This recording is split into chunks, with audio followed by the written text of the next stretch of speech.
So the next question is about immunity. So Danny, I'm looking to you on this one, and it's from Janice Plant, who says, I've read that unvaccinated children, which presumably refers to most kids age 11 and under in the UK, which in fact we saw from Duncan's figures, are being used as an immunity reservoir. In simple terms, can you please explain what children being used as an immunity reservoir means? And she then adds, I'm hoping the answer is not, so they keep infecting others in the community to increase the number of people with natural immunity. With SARS-CoV-2 being a novel disease and not knowing the long-term impacts, is it fair to the kids of today? Yeah, so I think immunity reservoir isn't a concept that any immunologist would sign up to, I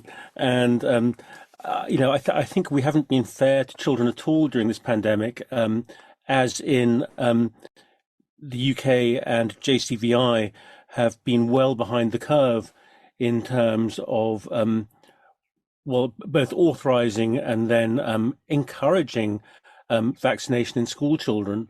And that's really played quite a big part in fueling the latter stages of the pandemic in this country, and that kind of high baseline prevalence we've got, that we never really get it out of our schools. It's not a fair thing to do to children, and any kind of residual notion people have from the beginning that this isn't a bad disease of children, not a common disease of children, was out of the window a long time ago. We have an enormous population in this country of children with long COVID who've been devastated by it in terms of their, exam entries, social life, education, you name it. I think we regard children as part of the same continuum as our adult population. We require them to be as well protected as possible. I just wondered if you maybe like to say something about this term immunity debt that seems to have emerged in the last 12 months or so and is doing the rounds among some people.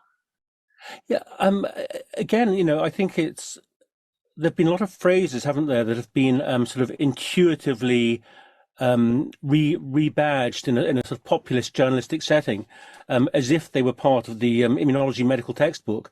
And immunity debt has never been a chapter in that textbook. The idea that somehow our immune systems are designed to be frequently topped up by dangerous pathogens, and that's somehow a good thing, was never part of anything I learned, or I suspect anybody else on this call. Not really a thing. And indeed, and of course, some of those who are referring to it are citing their own papers, which is an easy way of getting something into common usage. So